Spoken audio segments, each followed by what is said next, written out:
So there is massive opportunity to grow your influence on YouTube right now as a new creator, but there are some major mistakes that hold a lot of creators back. And we're going to share with you 7 of them in this video, and we're starting right now.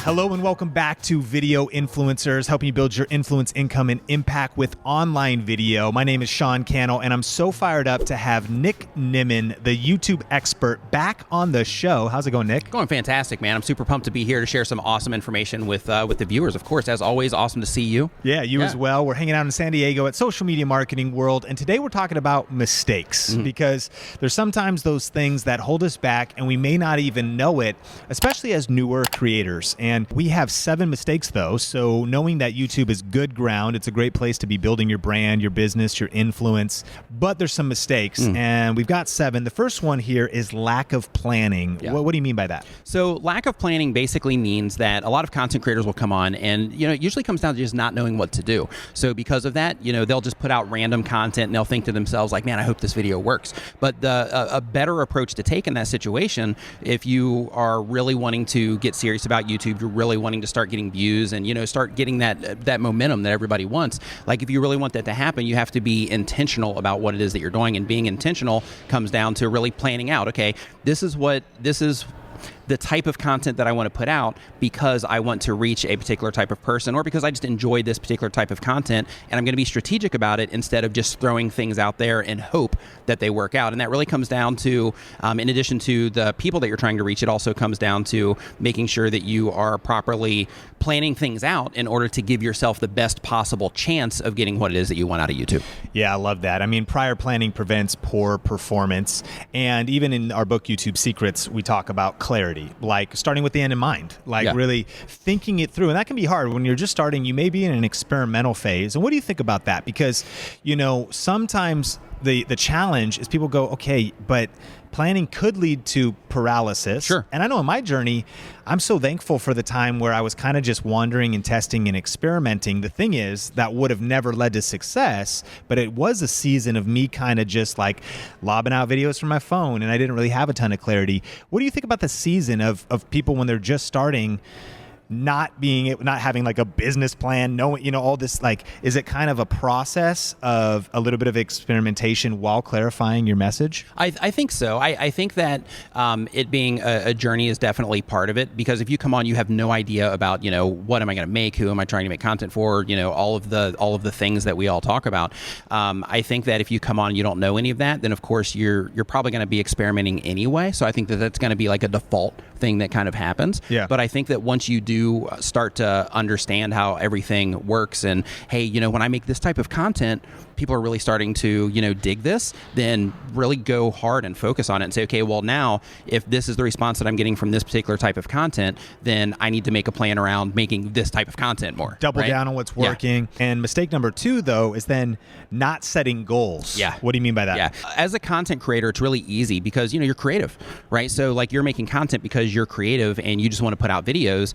But when you don't know why it is that you're putting out videos, then you can be led astray really easily. So when you make goals in terms of what it is that you also want out of your YouTube channel, because you want to have content out there that people are enjoying, but you also need to think of all of the time that you're investing in your YouTube channel and all the efforts that you're putting out there. What is it that you also want out of it in return, and what type of content do you need to make in order to get that out of there? Is it going full time on YouTube? Is it that you just want an inbox full of people saying like, hey, thanks, you helped me lose weight, or whatever it happens to be?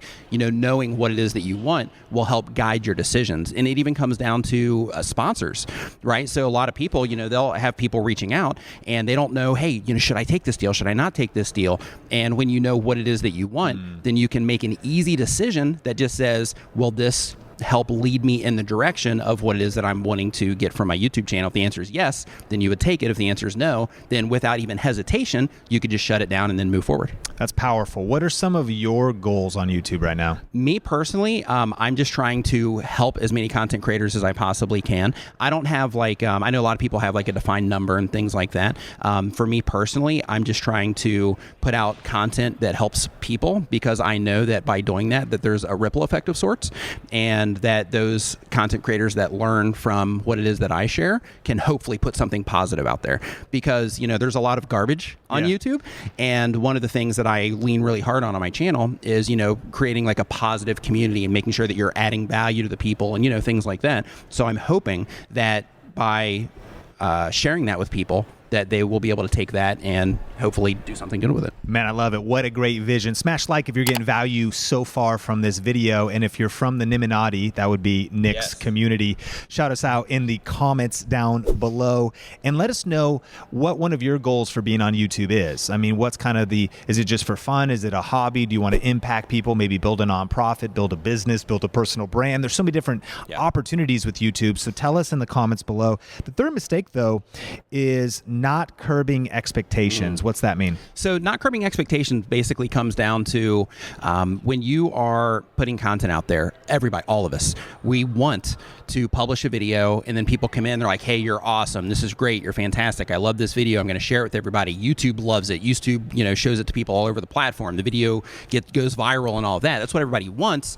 However, most content creators, especially when you're first getting started, they have to go through a bunch of things in order to get to the point to where something like that can happen. Because, as there's a bunch of skills that you have to develop, over time in order to make some of that stuff happen. Now, of course, there are channels out there, there are videos out there to where they just make something on a phone at an airport, but in terms of something being sustainable that you can actually lean on as like a consistent source of income, a consistent source of influence, or just, consistent source of entertainment, you really need to make sure that you are more embracing the journey itself instead of thinking, I just published this video, why doesn't it have 100 views yet? Why doesn't it have 1,000 views yet? How come this guy over here is getting 1,000 views per video and I'm getting 100 views per video? It's good to be mindful of it, but don't put in your brain that, well, I suck just because I'm not getting the same exact thing that person over there is.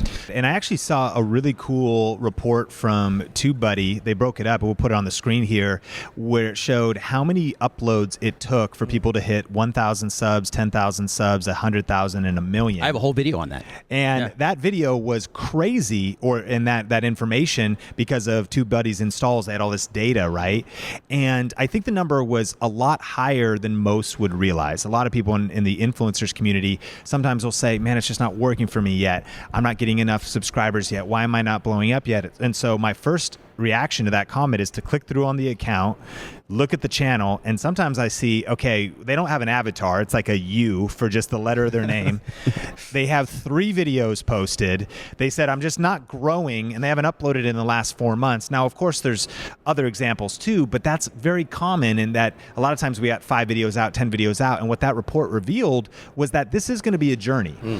It's not going to be easy, but it's going to be worth it if you commit to the process, learn those skills, build those best practices, because the tipping point to those subscriber goals was a little bit higher than maybe we would expect. Oh, without question. Yeah. Like I can't remember exactly off the top of my head, but that million mark where people are like, oh, I want like 1 million subscribers, right? Like for that one, it was like 3,000 videos on average or something crazy. Yeah, it was a ton of videos. So many different uploads. And so commit to the journey. I love that. Number 4, though, of the big mistakes new content creators make is actually thinking that you need the best gear, and that gear is the reason you're not growing. Yeah.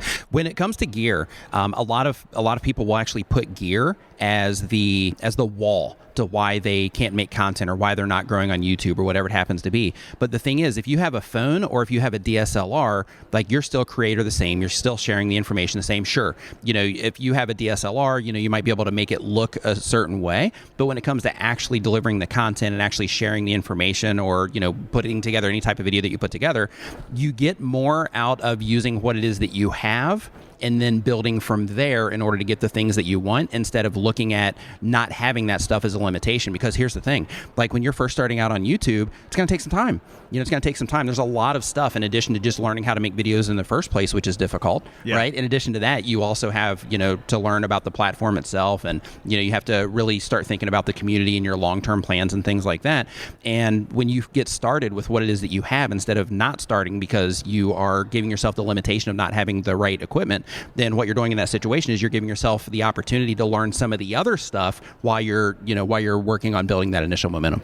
Yeah. And that is, I think also there's probably in a day gone by, it was more relevant to say that you needed a certain level of gear, say like 10 or more years ago. Oh, yeah. Because smartphones weren't where they are now. But I even think we have a video series over on Think Media with Heather Torres on our team on how to shoot with your smartphone, edit on your smartphone, shoot the thumbnail on your smartphone, and upload from your smartphone. The apps are there. And I mean, even just phones that are a few years old now are still doing 1080p. They have a great image. You get a couple like very budget accessories, a little smartphone holder. I believe that D does a lot of education. Absolutely. Yeah, and so we'll link resources in the description below. If you want to, like, there's no excuses. Empower the phone that you already have. Learn how to just edit on the phone, shoot on your phone. You can create all the content there. D's got some amazing stuff. Don't let gear be that limitation. Yeah. And sometimes we get stuck in our head. I think it's almost, we look at what somebody else has and we think that that's the reason, but I've really learned that it's about the content value, not the production value. Yeah, and with that, like if you can't make a good video on a phone, having another camera isn't going to help you make good content. If you can get really good at making content on a phone, or at least getting it to an acceptable level, once you do get to the point to where you can upgrade to like a DSLR or any other type of camera, the skills that you're going to be able to transfer from being able to make good videos on the phone to a DSLR is just going to open you up a little bit more creatively, but it's not going to make a difference on like your channel growth, for example. Yeah, in fact, on the Video Influencer show, Benji had D on, and they talked for like an hour all about just smartphone gear and how to actually create content with your smartphone. So click the YouTube card to check that out, or we'll link all the resources in the description below. But that brings us to tip number 5, really mistake number 5, and that's comparison. The mistake new creators make is comparing themselves to other creators. What do you see in that area? This is huge. And the reason this is huge, and this also falls a little bit under the curbing your expectations as well, because a new content creator will come onto YouTube and they see, they're watching all of these creators that get suggested to them. And typically those creators are getting suggested to them because they know what it is that they're doing on YouTube. They know how to get everything together. They've been, doing this for quite some time. And because of that, they've been able to get YouTube to where it'll show their videos to other people. So when people are coming onto YouTube, they're thinking, okay, well, this video, Sean's video looks incredible, right? So I want my video to look like Sean's, but I have no idea how to get it to look like Sean's. My channel's not growing because my videos don't look like Sean. That doesn't look like Sean's. However, when you're looking at Sean's video, how long have you been on YouTube? I've been on YouTube. 2007 was the first YouTube channel I managed for my church in a small town. We uploaded at least 50 to 80 videos. I was creating videos since 2003. Before we uploaded them on YouTube, because YouTube didn't exist yet, every Wednesday night playing at youth group. My personal channel started in 2009 and 10. So Nick, I've been making some videos, and I've been on YouTube over 13 years. Nice. And that's why his videos look awesome. So like when you're first coming onto the platform and you look at Sean's videos, you can't look at yours and say like, oh, mine sucks, and I'm not going to be able to grow because of this. But you can, right? And like we were saying before, even learning how to do it on your phone and things like that is important. But even when it comes to things like growth rate, a lot of content creators will look at one creator and say, in the same space, and they'll be like, why is this one growing faster than me? And why, when we published a similar video, they got a lot more views on theirs than compared to mine. Like when you start doing that, you don't know what's happening. Like unless you have back-end access to all the channels that you're comparing yourself against, you have no idea what's going on. You don't know if they're like sharing stuff on, if they're getting shared on popular websites. You don't know if they are, running ads. You don't know, you have no idea what's going on. All you can do is just look and guess. And because of that, you could be discouraging yourself because of that comparison, instead of just thinking, okay, this is what I've got. I'm going to work with what I got, and I'm going to try to do the best that I possibly can and put in the time and the effort and the learning process in order to get to the point to where I can make videos like Sean. Yeah, and the famous quote, right, is that comparison is the thief of joy. Nice. And you're going to need joy for the journey. Yeah. You have to stay positive. Yeah. And so, I mean, I think we fall in this at every levels. It could be off of YouTube. I mean, it's easy to, we do market research. We look at somebody else's business. We look at somebody else's Instagram profile. We look at somebody else's, and it's good to maybe get some ideas, but man, you got to be in your own lane. Yeah. Lately, especially, I've been learning that you just got to have blinders on. Like, not everyone has your same vision. They don't want to do the same thing as you. Like, and what good is it going to do? You can spend all and they're your making time. Different decisions. Yeah. Yeah. You spend all your time and all your energy worrying about what others are doing instead of getting to work, rolling up your sleeves, and just saying, look, And I think the exciting thing too is that there's such a long tail of opportunity. I mean, the reality is some people, not everyone's going to be Mr. Beast, but there are hundreds of channels now that do similar content that are experiencing incredible success at different levels. Like, you don't have to have 1 million subscribers. You don't even have to have 100,000. You don't even necessarily need 10,000. And if you haven't read the article, 1,000 True Fans, we'll link that up in the description. It speaks to that. To make this sustainable and an actual career, you can actually really connect with a small audience. And so is your vision just to have a big number, which sometimes society tells us is where the value is? Or is it just to impact the people that you're called to reach? Your vibe will attract your tribe. So I love that. Comparison is dangerous, and it can really destroy your journey and get you really distracted and discouraged. None of those things are going to help you. So don't compare, Nick. And if you are, compare against yourself, right? Compare, like when you're looking at, things to compare against, instead of looking at like another content creator, like your real competition is, like when you're watching TV and you don't want to turn it off to go make a video, that's your competition. When you are, like when you're looking at your phone saying, hey, I could make content on that, but I'm going to wait until you get a DSLR, like those thoughts in your brain, like that's what you're really competing against. Like, pay attention to that stuff, not necessarily what else is happening in the space in terms of like, what it is that you are doing in comparison to what they're doing. Number 6, not learning from the stats and analytics. Big mistake new creators make. Huge mistake. And the reason that I think this is a huge mistake, Sean, is because the analytics give you all the decisions that you need. They give you all the information that you need to make the right decisions. So when you are not spending time to actually learn what's happening on your YouTube channel, what's happening on the back end, you're just taking stabs in the dark. That's all you're doing. Yeah. So the faster that you can learn, even just basics on analytics, how long are people watching my videos for? Where are they dropping off of my videos? How often are people clicking on my thumbnails compared to the impressions that I'm getting and things like that? Like, at the very base, at least pay attention to that stuff and then start building out from there. But it's really important to learn your analytics so that you can see at scale how people are responding to your content. Because here's the thing, you get comments saying, oh, this is the best video ever. And then 2 comments later, this video sucks. Sure. Right? So when you look in your audience retention, this gives you a report that basically tells you, hey, over a bunch of people that have watched my video, if it's 100, 1,000, 10,000, a million, whatever, then it tells you this is how those people at scale responded to my video, regardless of what people are saying in my comment section, regardless of what my mom thinks and what my friends think. Like the numbers this is what don't the world lie. thinks. Yeah, Right? yeah, that's so strong. And, I'm empathetic that this is also can be overwhelming, but I've found it's powerful. You just got to start looking at it. Yeah. Because what gets measured gets improved. I remember one of the big ways I originally was able to go full-time on YouTube was affiliate marketing, reviewing tech.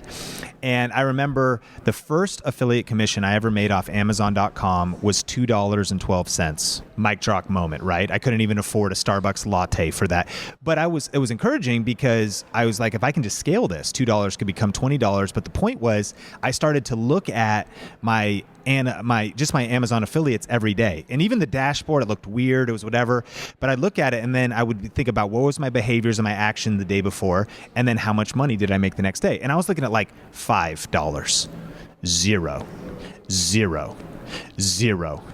2. You know what I did something similar with a calendar. Yeah, like when I came back to my channel from working on from all our questions, I was like, okay, well, since I need to do this, I need to figure out how to do this full time so that I can get away from the graphic design stuff and just go all in on this. Yeah. Same exact thing. I got out a calendar, and every single day I'm like, okay, this is what I'm doing, and like how much am I generating to where I can start chipping away at what it would take to get me to full time, and then you just keep going every day. Yeah. $1 here, $2 here. Oh, $30 here, 60 here, 100 here, and then over the course of a little bit of time, it starts filling up that calendar. 100%. Yeah. And the punchline is what gets measured gets improved. Yeah. Because then I was like, I just log in quick. I understood it. You kind of scan it quick. You're noticing some trends, and you're also kind of just feeding yourself data that is your brain will be processing. I believe even subconsciously. I agree. Because what gets measured gets improved. So even though YouTube Studio can seem overwhelming and and Nick's got great videos out on that, and we have trainings out on that, you got to just dive in. And the more you look at it, the more you study it, eventually you'll start noticing these trends, and it'll help you make better decisions. Without question. Hey, if you're getting value, hit the like button. We have one more tip, but I also want to pass the question off to you. What is one of your goals on YouTube? Let us know in the comments below. Why are you on YouTube? What's your vision here? What kind of content do you create? Tell us in the comment section below. And remember that to check out some other videos and some resources. In fact, we've got a great video from Nick that we're going to be telling you about at the end of this video, so get ready for that. But we will summarize everything in the YouTube description below.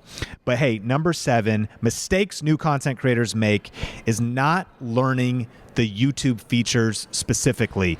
How is that different than analytics, and why is that a mistake? So the YouTube feature specifically, that is basically on the outside. You have your analytics, which is basically like the statistical information of what's happening with your channel, how people are responding to it. Using YouTube's features is basically giving you the ability to design your channel in a way and to use their actual built-in features like the branding watermark, for example, like you'll see in the corner of this video, things like that, in order to basically give yourself the opportunity to take advantage of the traffic that's coming in. So for example, a lot of content creators will have one row of videos on their channel page. But the funny thing is a lot of people actually flow over to the channel page, and people think, oh, nobody goes to channel page. They do. They definitely go to the channel page. You can actually see, if you have your Google Analytics connected to your YouTube account, you can actually see what's happening on your channel page. So with that, like just making sure that you're adding, playlists to it, and make sure that you're using things like the series playlist, and make sure you're using the branding watermark, and that you're adding links in your description to the things that are important to you, and things like that. If you are using if you're uploading videos anyway, right? You're putting content out on the YouTube anyway. You might as well learn how to use the actual platform itself and all the features so that you can take advantage of the traffic that you do bring in. Nick, so good. And I understand that that's kind of can seem overwhelming, and that's why channels like Video Influencers and Nick Nimmin's channels exist, is because we're here to help you really master YouTube so that you can make the impact, difference, and income that you want to make.